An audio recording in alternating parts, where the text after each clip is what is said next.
Welcome to Unpack the NEWMAC, where we dive into the inner workings of the conference, the stories behind the stats, and the prestigious awards that make the NEWMAC a powerhouse in Division III.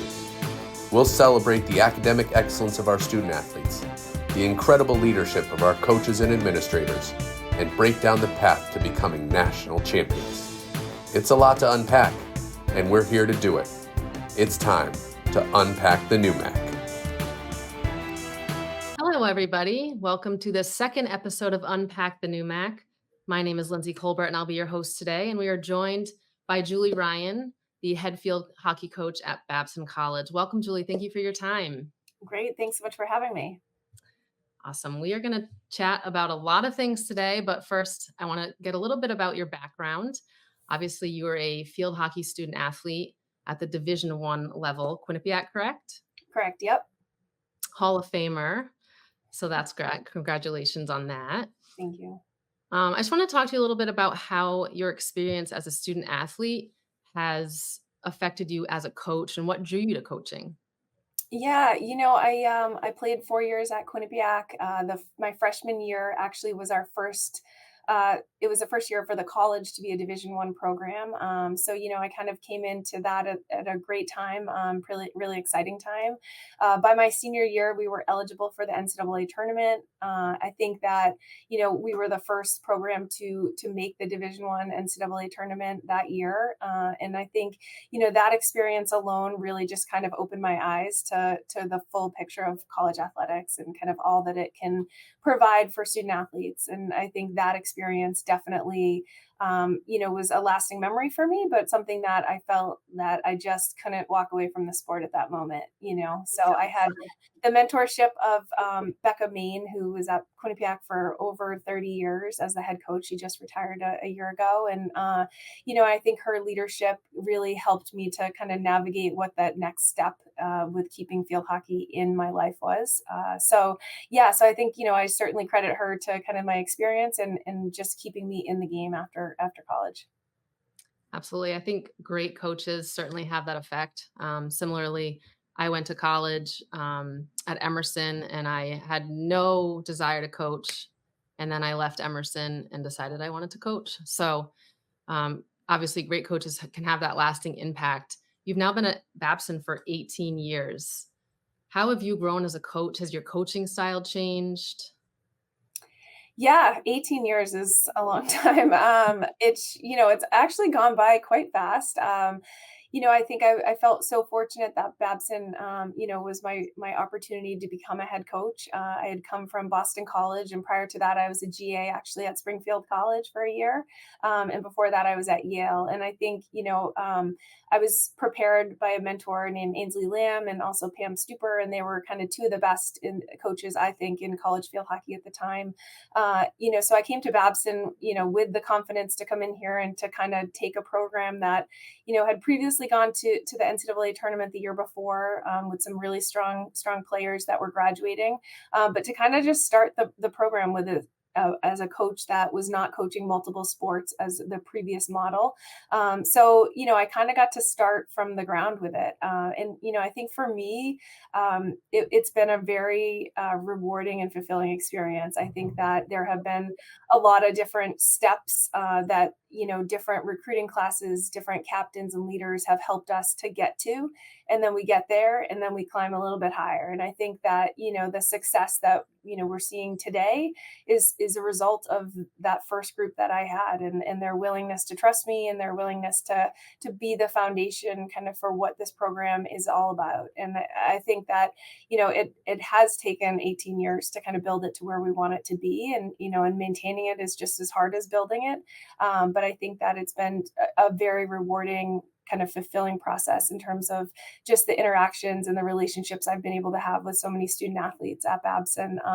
It's an education that I believe in. It's an institution that I feel supported in. So, I think that that's, the recipe for longevity in a role. And I think that, having the support of my alums continuously coming back is also an incredible feeling as well. So that's kind of how I got here and why I stayed. So 18 years is a lot of alums. A lot of alums. sure That's is. awesome. So you did mention you said it's as hard to build as it is to stay on top. If you had to choose, what's harder? What's the harder path there? Honestly, I think that I think maintaining it might be harder. I think that it's easy to strive for something that's and make the choice of how far you're going to reach and your willingness and what the preparation for that is. And obviously, the recipe includes having student athletes that are willing to be pushed and to willing to reach for that. But I think that it doesn't necessarily always have expectation involved in it. And once you add that into it, once you achieve a certain level, it's really hard to now manage expectations, and continue to climb and to continue to strive to be better than you were the day before. So, I would definitely say maintaining it is probably harder than building it for sure. How much pressure do you think is on the student athlete when they come into a program that has had so much success? Do you feel like they feel that pressure as well? Yeah, I think that what we've been really fortunate to have is we've Babson builds incredible leaders, and I think that our program has had incredible leaders within it with our captains, and that process is about teaching the younger kids that it takes time. They need to understand there's a transition from high school to high level college field hockey, and to understand that there is a process that they must trust and that they need to learn a lot of things before they're ready to step on the field for us. And so, I think having leadership that really emphasizes that, I think, we try to draw on creating value in different ways so that it's not something that, playing time determines the value of someone on a team. I think that, we do a lot of different things off the field outside of the actual skills, to really build our culture. And I think that it's a kind of a recycling process and a growth process. And I think that, we have younger kids that come in and then they become the ones who are those leaders because they've been through it, and they trust it and they've seen it work for a lot of different players. And everyone has a different college field hockey journey. And some people, excel right off the bat. Other kids, it takes maybe the full 4 years before they're making an impact on the field.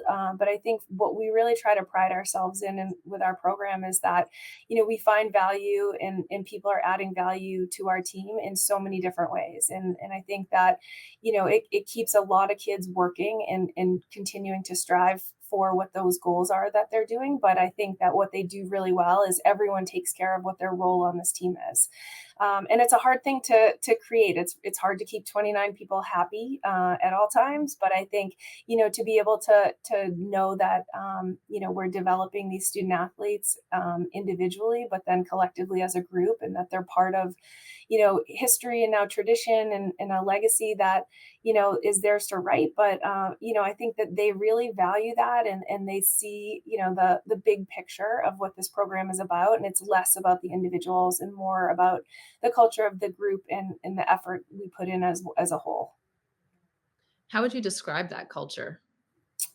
Yeah, I think it's one that doesn't take themselves too seriously. I think that it's been a real like work hard, play hard mentality, and I think that they have a lot of balance in their life. It's something that I try to emulate through my own life, with my family, and being where my feet are, and really taking advantage of the opportunities. And when it's time to practice and we're on, we are on.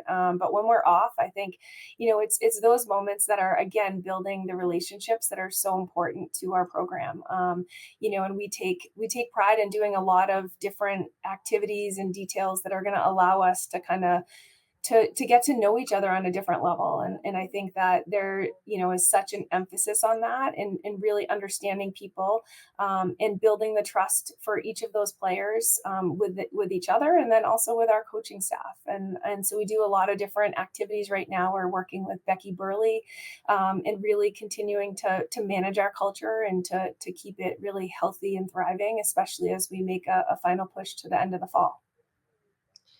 Yeah, so obviously right now we are kind of smack dab, maybe in the middle, heading towards the end of your season, your regular season, I should say. Um, Certainly, your culture has led to a great deal of success. You're coming off your third straight NEWMAC title. What's that goal when you enter a season? What are you thinking? What's the end game? Yeah, I think if you asked our student athletes, and especially, after coming off of a Final Four from last year, immediately they're going to say, yeah, we're going back to where we just were. And I think that, there's certainly an element of a desire to do that. But I think that one of the biggest lessons I think I learned in 2017 after we went to the 2016 Final Four was that you can't assume it's just going to roll over into the next year, even if you have All Americans returning and a lot of the same key players. I think that you really have to manage as in each year as it comes. And for us, I think it was understanding, yeah, we do have an incredible senior class that has been part of a lot of success for Babson Field Hockey. They have been pivotal in creating a lot of that for us. But understanding that, we have a couple new grad students with us this year, so they're coming from a different background. We also have some freshmen, joining us, 7 freshmen, 6 freshmen. So it's, I think there's always, every time you alter the roster, you change the culture of the team, and it's redefining who we are. And so, obviously for us, the goals for us start with winning a NEWMAC championship, and that's a hard thing to do in a conference that's as competitive as ours. And so I think, for us, it's not getting ahead of ourselves. It's really trying to stay focused on the task at hand, and to not look ahead at key games or big moments that we want to have in the future, but really staying present. And that's, again, something that I think that I learned the hard way. I think, 2017 was certainly very challenging for that.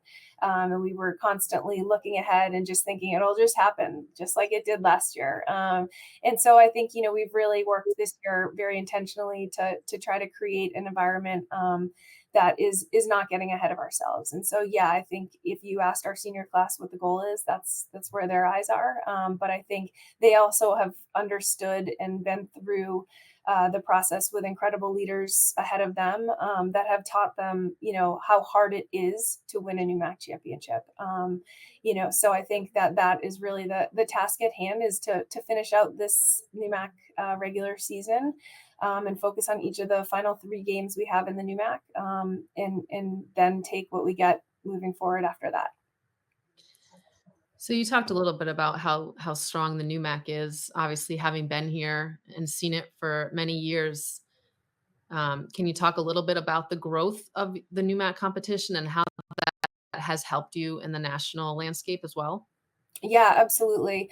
I think what's unique about the NEWMAC is that every school and every program has had some really incredible moments along my 18 years. I think that there have been ups and downs, certainly for all of us. I think that sometimes you forget, like, we might be considered having an up right now, but we had some downs, that's for sure. And I think that you think about some of the programs that have had some incredible success along the way. I mean, Mount Holyoke had a number of years where they were constantly in the national tournament.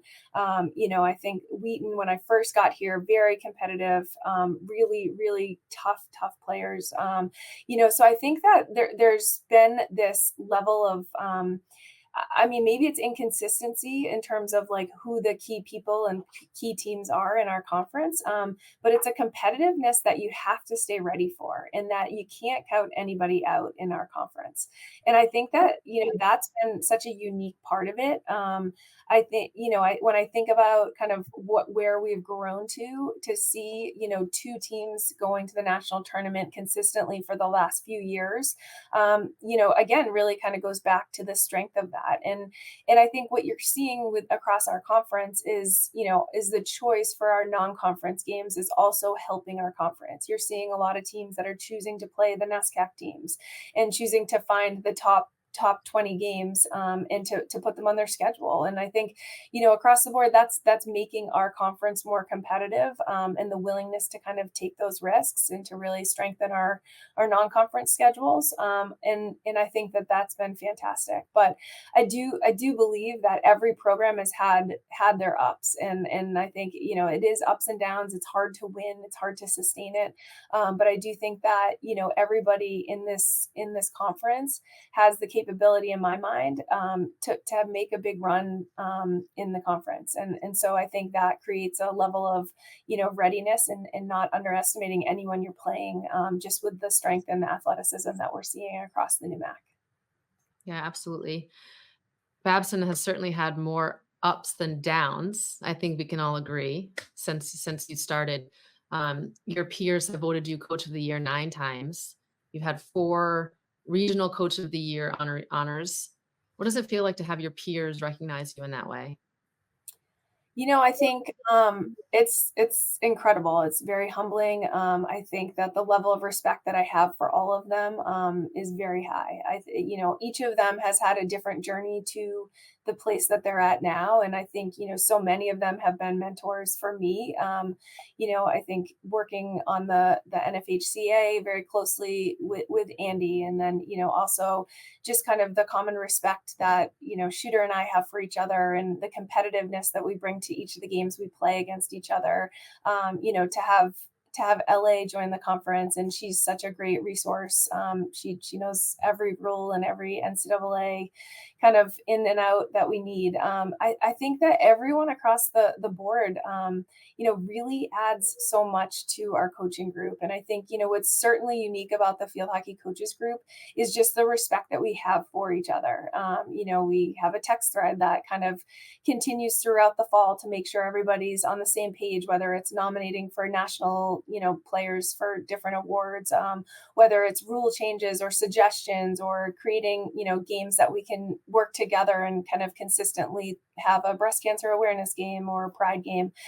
I think that what you see with our coaching group is just a level of respect that we all have for each other and the work that everyone is doing, regardless of kind of what their records are, what the role has been. And again, I think, yeah, like there have been some ups lately, but I think, I respect these other coaches and the opponents so much. And I think, I've learned so much from them.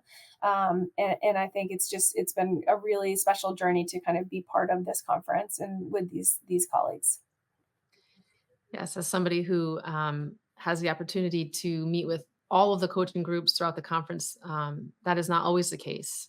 So that's great that you have that resource. Um, let's talk about Final Fours. You've been to 2 now. You mentioned 2016 was your first trip to the Final Four. What was that experience like for you and for your student athletes and for Babson? Yeah. So I mean, the first word that comes to mind would be shocking. That was not the goal. That was not even on the goal sheet that year. We were trying to win a NEWMAC championship. And so I think, for us, it was just, that was the focus. And then everything that came after it was just, I mean, we played as carefree, and there was no stress for that team, because they didn't even expect to be there. And I think sometimes that can be the most dangerous team to play against. So I think for us, we had, again, no idea. When we won that game to advance, we hosted the regional weekend and won the Elite Eight game. And when we won that game, the amount of people at Babson watching that game that day, and just the pure joy of the fans.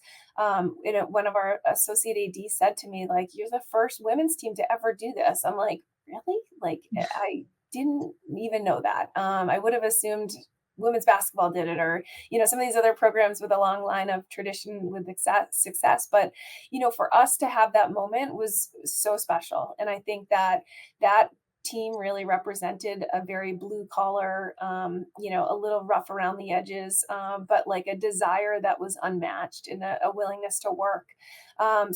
I think having that really helped, again, kind of set the table and build the foundation of like, okay, so now this is realistic. And I loved that for our conference, that became even realistic for our opponents. I think across the board, it kind of extended like, oh, well, we beat Babson, last year, so we could do that. And I think that's great. That's how you fuel the fire. And I think, sometimes you just need it to be close to know that it's realistic. I think what made last year definitely different for us was just the skill level. I think that we had a number of grad students who used their COVID year last year. So we had really solid grad students that were playing. And, I think there's firmly a difference between a 23-year-old woman and an 18-year-old showing up for college. And I think that their experience on the field, two of them played for me for 4 years, and the others were coming from other programs. But I would argue, that even the two that played for me, Mira Hanyon and Brianne McGrath, I think that they understood the and had been through some really tough losses at Babson. And I think that, having people who have that historical value and like push helps with the big picture. And then you add, players like Sinead Walsh, who came from Holy Cross. I think again, we just had so much depth, that I think it was a really competitive way for us to approach the season. And I think again, when we were in that Elite Eight game, I think going into the weekend that we again hosted, we had Bates, and then we won in overtime, and then we played Tufts on Sunday. And I think for us, the players started with that draw, and they're like, how did we end up with two teams that we've already played? Like this, seems unfair. And I think they like stopped in their shoes and were like, okay, it doesn't matter who we're playing. We just need to get it done. And I think what we had proved is that we could beat both of them because we've already beat them. But I think, as a coach, you're thinking, well, it's really hard to beat someone twice. I think for us, again, it was just resetting that focus. But I think for a lot of our season, we really relied on kind of the maturity of the program and just the skill level, and being able to train at that level has not only, allowed us to have success last year, but we're really seeing this year is kind of that trickle down effect of the development of the younger players, by playing against those starters at that level last year. And I think the thing that stood out to me the most about last year's team is that when you add grad students and you add that fifth year of COVID to the equation, ultimately there were 5 kids last year that would have been starters for us that had to be okay with coming off the bench and be okay with less minutes or no minutes. And I think that, that selflessness has really been something that we've prided ourselves on, because everyone in that group really cared about the success of the team over any of their personal highlights. And I think that, that's something that we've continued to try to take with us each year. And it kind of goes back to what I said earlier about kind of just trusting that process. But I think one of our center backs this year is a starter, Ellie Powers. She has been the most selfless human being, and she would have been a starter. She would have been the center back last year. And she really didn't get a lot of minutes. But what we did create was this culture of when someone wasn't playing well, she was there to step in, and was just as good as them. And she would step in and finish the game. And those players in that role were like, all right, I got to get it together for tomorrow. And they would step back out there and they would be fine. So I think to have depth that's truly, really good, high quality players coming in has really allowed us last year, to continue to stay and maintain that high level. I think you brought up something really interesting, which was that 5-year player, kind of that grad student, which was, I think you can correct me if I'm wrong, but fairly new because of COVID, was really having that like 5th-year grad student who may be new to your program. We saw it a lot who would maybe stay at their institution, but now we're seeing some people come from the Division Ones and go get that extra year of eligibility and play. How does that affect your culture? Is it hard to slide that 5th-year player in? Yeah. So, this year we have 4. So last year we had 5. I think learning how to manage that is definitely very different than managing your roster for the first 16 years I did this. Last year it was like, okay, well, we got to look at this a little differently here. I think that again, it's getting them to commit to what we're principally trying to teach offensively, defensively, kind of what our team's strengths and weaknesses are, and understanding the surfaces. We did have Division One players last year. We have some this year. They don't play on anything except AstroTurf. So now they're walking into field turf, which depending on the field can be quite slow, and certain skills are very ineffective on it. So to have the element of those inconsistencies to play, up at Middlebury one day in a really high level game, and then, come back to Babson and the ball's barely moving. That's a challenge. That's a huge challenge. That's something they did not endure when they were at that Division I level.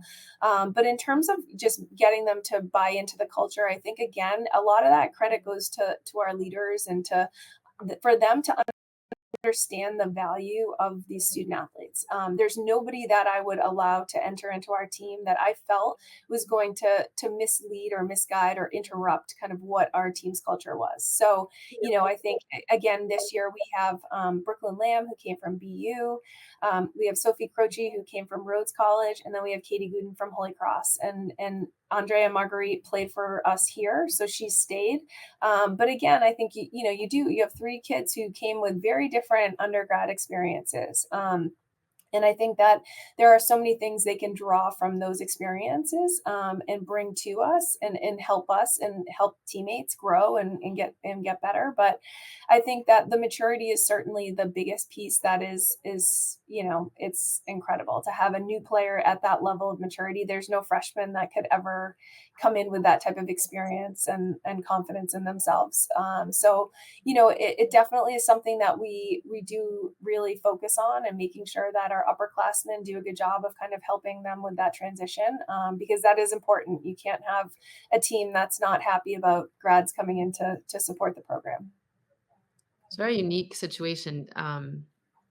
I think we're coming kind of to that end of those COVID holdover years. Is that something you see that's going to fall off again? So this is the final year of the COVID extra year of eligibility. But I think what has put Babson in a unique spot is that there is a 1-year master's program. That's an incredible opportunity for, maybe it is for a Division I player who redshirted, and that's a very common thing for a lot of Division I programs. Maybe they redshirted and they're just not tracking with the potential that they thought, and they're looking to graduate on time instead of extending it an additional year. And this would be a good viable option for them. So we're certainly fortunate that it can kind of stay in the cards. Whether or not that's really something that does exist, we'll find out next year, I guess. But I do think to know it's a possibility is a pretty incredible option. I think Babson prepares their undergrad and graduates in a way that's really second to none. So I think, it's a very intriguing academic opportunity. And then to couple it with, a program that has a good foundation is certainly puts us in a good position to continue it in the future. So, but we'll see how that all shakes out. Absolutely. So whenever I have a coach, I have to ask about NPI. Obviously, a shift this year from the regional advisory committees who are selecting, or the national selection committee. Now it's down to math. There's really no questioning. What are your thoughts? You like it? Don't like it? I've sat on a number of racks before, so I certainly understand kind of what those conversations are and what that looks like. I think for the consistency of our sport, I think it could be a really good thing. I think that I do think about the NESCAC conference, and we play about 5 or 6 of those teams, and they have a very high level. They just continuously beat up on each other, and I think about the number of times teams have been left out of the tournament from that conference, and I think that's where you're going to see a little bit of a shift. I think there will be teams that generally would have been left out, but are now going to be included from the NESCAC. So I think the MPI is going to help them. I do think that the goal of the tournament needs to be that the best teams are playing in November. And so, I think the math won't lie. I actually think it's going to be a pretty good format. So I'm not against it at all.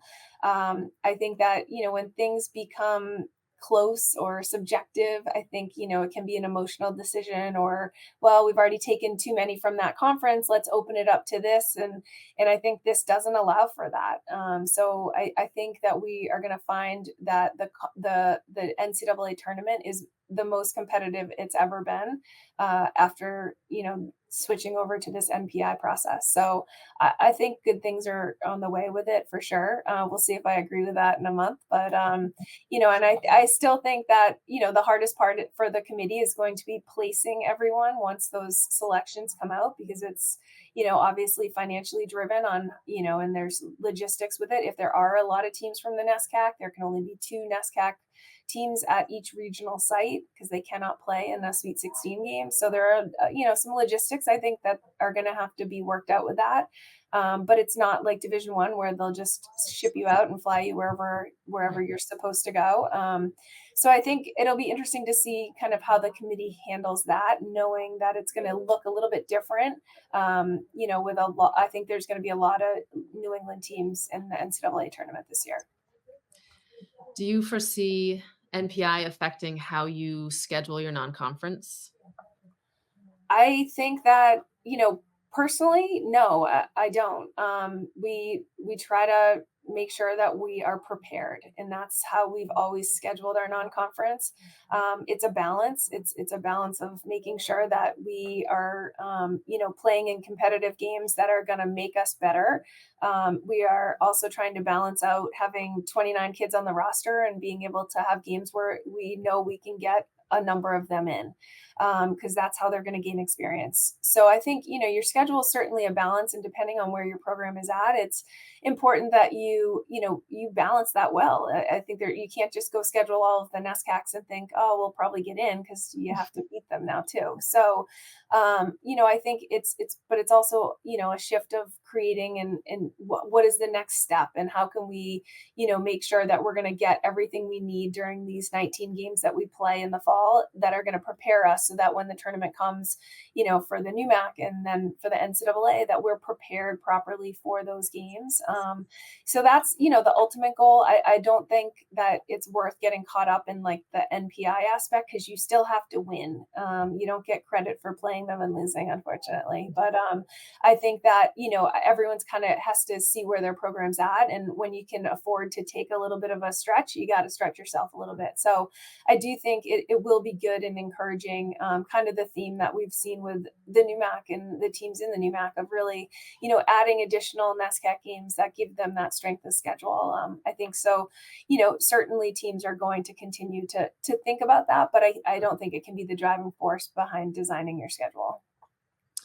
Right. And lastly, I think one of the more enjoyable things, I think, at the end of the season is those kind of bubble teams sitting in the room and waiting to hear their name called. Does it take away a little bit from that? Because you kind of know. I mean, we're a bubble team till we win it. So I think, anything could happen with your regular season conference. Anything could happen in the NEWMAC conference and in all of the other conferences.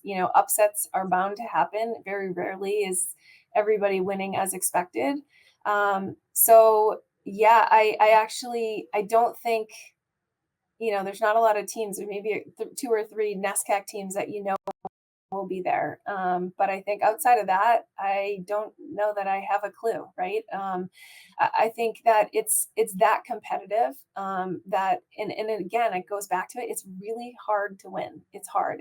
Like, people have to understand that. Sometimes it seems like it's easy for programs, but I think that, you really can't take anything for granted. You can't assume, certain teams are going to win out their conference. And when upsets happen, that's when things start to unravel, because those AQs won't be the ones that we're expecting. So, you do the best you can with what you have. You put yourself in a position to be able to win, obviously. But I think, hopefully our strength of schedule puts us in a position that, if we needed it down the road, it would help us. Absolutely. So I just want to shift a little bit while I have you here and talk a little bit about the growth of field hockey. I grew up in the Northeast. I don't want to say how long ago, but long enough ago. And it just wasn't an option for me. There were no youth programs in my area. High school wasn't an option.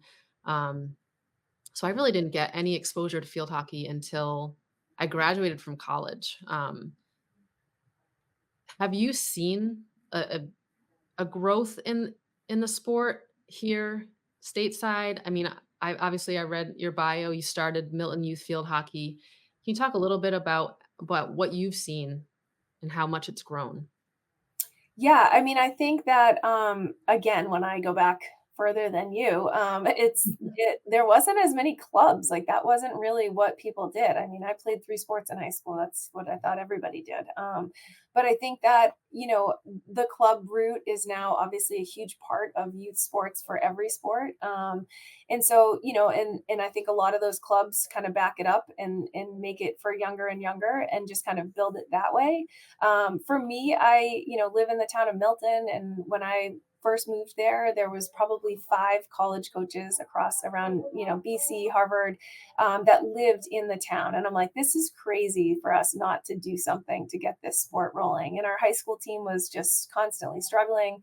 So, and I think again, you have to have a feeder to increase the level, whether it's the clubs that have now made college field hockey better. I think that a lot of Division 1 has international student athletes, and so that's taken the spot of kids who would play Division 1 that are now pushing down to Division 3. And so I think again, like a feeder system is what helps to build kind of the community, but also to build the skill level. And I think that has definitely exploded. So for me, I started with 12 kids in a gym on a basketball court in 2012.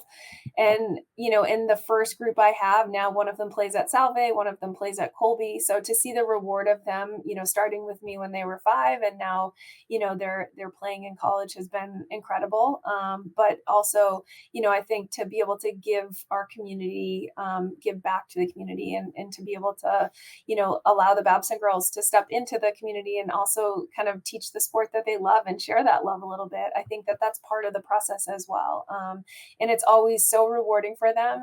They might drag their feet a little bit getting to the clinics and the little mini games, but I think once they're there, they are so engaged with these young kids, and some of the youngest ones are 3 and 4 years old. So I think that for us, we've grown it to 200 kids in that one town. And you're seeing that happen in Hingham and Cohasset and all these other towns.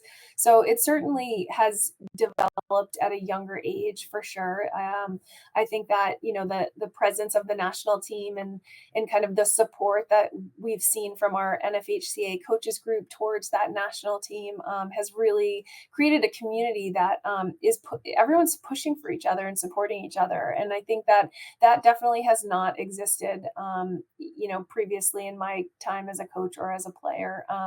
So that's been like a really fun environment to be a part of, and to really be able to, to see these college Division 1 players playing on the national team, and now our players kind of follow them through their college seasons as well.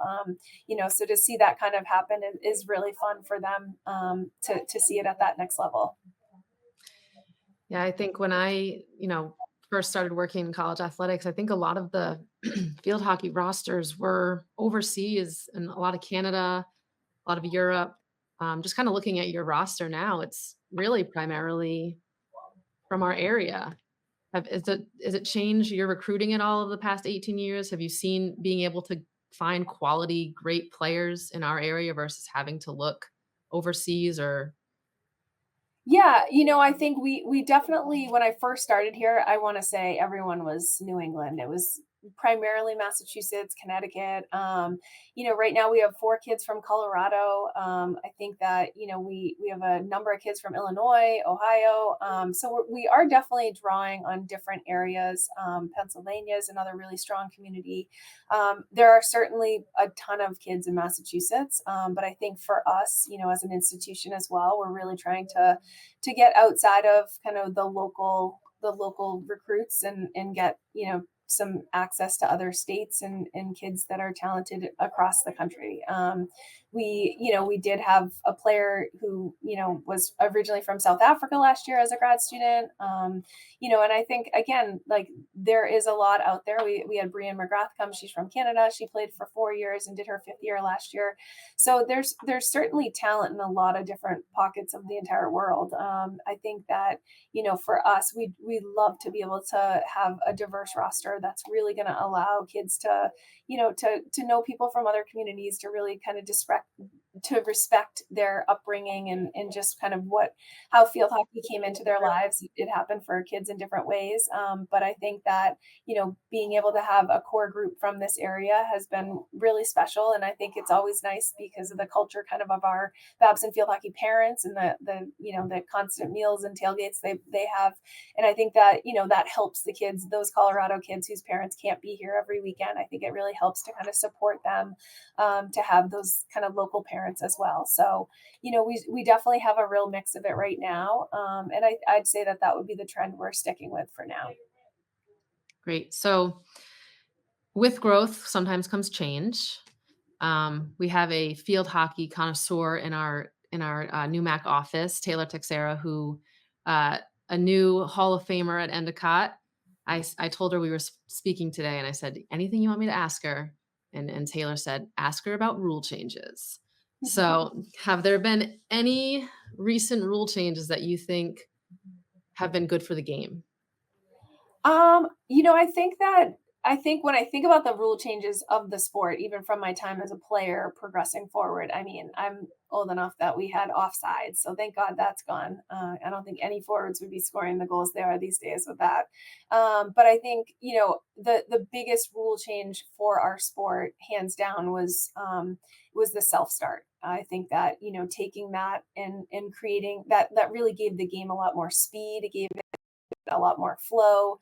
I think that, a lot of the officials, I think, are very comfortable with it now that we've been playing with it for years. So they can, I think there's just a better flow to the entire game. And I think that all of the criticisms that field hockey's drawn early on is there's so many whistles. And, I think there still are. I think when you're in it, you don't really hear them. But I think that, the flow is definitely better. I think the aerials really allow for our players to kind of show different skills. I'm not sure that it's a call that is consistently called or understood across the board. I do think that's probably one that's tricky because it's a little bit subjective for our officials. So, it's kind of understanding who you have for officials and how they call it. And you got to figure that out in the first 5 or 10 minutes, or you could be in for a really long game. So I think, that's definitely tricky. I have been, to date, fortunate to not play in a shootout, but I think that, having the opportunity for it to be a little bit more interactive, less of a penalty shot. It used to be 5 strokers. So now it's 8 seconds from the 25-yard line, a one-on-one with the goalie. And I think, again, that just allows for another show of athleticism from both kids. When you're 7 yards away and you're ripping the ball at the goalie, like, the goalie's at a disadvantage. I think for the 1v1s, it's that there's no advantage for one side or the other. I think it's a really unique thing to watch. I'm much happier watching other people do it instead of us doing it, but we certainly stay prepared to be ready to do it if we needed to. But I would say thank God for the self-start is really the biggest one. I think that definitely turned the corner with this game. And I think when you look and see the Division I game, even just the speed of that, and even our games when they're on that AstroTurf surface and you're able to have the speed of the surface, I think that really kind of helps to enhance the experience for fans, but also for our student athletes. Great. Thank you. So last little closing bit here. Today, in the coaches poll, the NFHCA coaches poll, you're ranked number 7. What's your goal for the rest of the season? Yeah, I mean, to be honest, we don't really talk about any of that stuff. We don't talk about it. Nobody will say today, hey, we're number 7. Like, we don't really pay attention to it. And same for the NEWMAC. I think it's really about us, in the task at hand. So we're playing Wellesley tonight, and that's all we're thinking about. And I think that, for us, what we've learned and what we've, learned the hard way is that you have to take care of what's right in front of you, and you really can't get ahead of yourselves. So I think, really it sounds pretty cliche, but that's really kind of the goal, is just to continue to focus on what's at hand. We have 4 games left. 3 of them are in conference, and to use each of those as an opportunity for us to get better, but also for an opportunity for us to play our best game. And I think, the good news of where I feel like we're at right now is I'm I don't think we've played a game where all 11 players are on the same day. And so it's been certainly very challenging on some game days, but I think for us, that's something that's super exciting for me moving forward into this really important time of year, is to see if we can do a better job of putting that all together and all showing up kind of for each other on the same day. So, you know what, that's kind of the goal, is to take care of business today and just keep taking one day at a time and kind of enjoying it as we go. Because I think when our players enjoy each day and kind of the process and just being together and the time that they get together, it goes awfully quick. And I think, you know, that's when they're playing at their best. So we're just trying to continue to create that environment for them so that they can, you know, really can just go one day at a time and try to reach those goals that they set in August. So you're really going to hate this question then. If you look 2, 3, 4, 5 years down the road, do you have a goal in mind? I mean, my goal is to make Babson field hockey as good as they can be. Like we want to win a national championship. I think that our conference has consistently maybe not been as respected as other conferences are in Division III field hockey, and I'd like to change that. And I think that, you know, I have so much pride in being able to go to 2 Final Fours and represent the NEWMAC, not just Babson, but representing the NEWMAC and being able to say that, yeah, that's our conference, and that's what prepared us for this moment. And so I think that, yeah, like that's the ultimate goal, is getting there, and continuing to just strengthen the competitiveness within our conference, and just, yeah, that's it for me. Of course. Of course. I think everyone's goal is to win that national championship, but we will certainly be rooting for you. And I want to thank you so much for joining us. I know you have a game today, so you got to get out there and get prepared, but thank you so much for your time. And like I said, we'll be rooting for you, and always such a pleasure to watch. So thank you. Great. Thanks so much, Lindsay. Enjoyed this. Thank you. Thank you. Good luck. Take care. Take care.